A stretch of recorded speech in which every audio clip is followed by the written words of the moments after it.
স্বরাষ্ট্রমন্ত্রীর প্রত্যক্ষ নির্দেশনায় সুন্দরবন অঞ্চলের সক্রিয় সকল বনদস্যু বাহিনী নির্মূলের লক্ষ্যে বাংলাদেশ কোস্টগার্ডের নেতৃত্বে operation restore piece in Sundarban এবং অপারেশন ম্যানগ্রোভ শিল্ড নামে দুটি বিশেষ অভিযান পরিচালিত হচ্ছে। এই অভিযানের ধারাবাহিক সফলতা হিসেবে পঞ্চমবারের মতো অপারেশন ম্যানগ্রোভ শিল্ডের আওতায় অভিযান পরিচালনা করে কুখ্যাত ডাকাত করিম শরীফ বাহিনীর 3 জন সক্রিয় সদস্যকে অস্ত্র ও গোলাবারুদ সহ আটক করা হয়। গোপন তথ্যের ভিত্তিতে জানা যায়, সুন্দরবনের কুখ্যাত ডাকাত করিম শরীফ বাহিনীর সদস্যরা বাগেরহাটের শরণখোলা থানাধীন সুন্দরবনের শেলা নদীর মরা চানমিয়া খাল সংলগ্ন এলাকায় অবস্থান করছে। প্রাপ্ত তথ্যের ভিত্তিতে গত 13 মে 2026 বুধবার বিকাল 5টা থেকে 2 দিন ব্যাপী কোস্টগার্ড বেস মংলা এবং স্টেশন কোকিলমণি কর্তৃক উক্ত এলাকায় বিশেষ অভিযান পরিচালনা করা হয়। অভিযান চলাকালীন কোস্টগার্ডের উপস্থিতি টের পেয়ে উক্ত ডাকাত দল গুলিবর্ষণ শুরু করে। আত্মরক্ষার্থে কোস্টগার্ডও পাল্টা গুলিবর্ষণ শুরু করে। কোস্টগার্ডের তীব্র প্রতিরোধের মুখে ডাকাত দল পালানোর চেষ্টা করলে অভিযানকারী দল ধাওয়া করে করিম শরীফ বাহিনীর 3 জন সক্রিয় ডাকাত সদস্যকে আটক করতে সক্ষম হয়। এ সময় আটককৃতদের কাছ থেকে 3টি একনলা বন্দুক, একটি দেশীয় পিস্তল, 49 রাউন্ড তাজা কার্তুজ, 187 রাউন্ড এয়ারগান গোলা,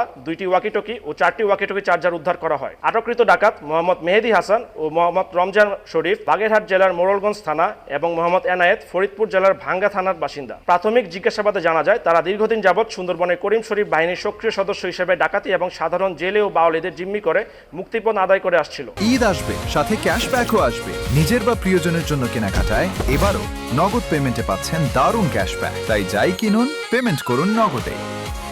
উল্লেখ্য, গত 13 মে বন বিভাগের তৎপরতা ও সহযোগিতায় করিম শরীফ বাহিনী কর্তৃক জিম্মিকৃত 4 জন জেলেকে উদ্ধার করে কোস্টগার্ডের নিকট হস্তান্তর করা হয়। জব্দকৃত অস্ত্র, গোলাবারুদ ও আটককৃত ডাকাতদের পরবর্তী আইনানুগ ব্যবস্থা গ্রহণের কার্যক্রম প্রক্রিয়াধীন রয়েছে। সুন্দরবনকে সম্পূর্ণরূপে দস্যুমুক্ত করতে ডাকাত ও তাদের সহযোগীদের বিরুদ্ধে কোস্টগার্ড ভবিষ্যতে এ ধরনের অভিযান অব্যাহত রাখবে।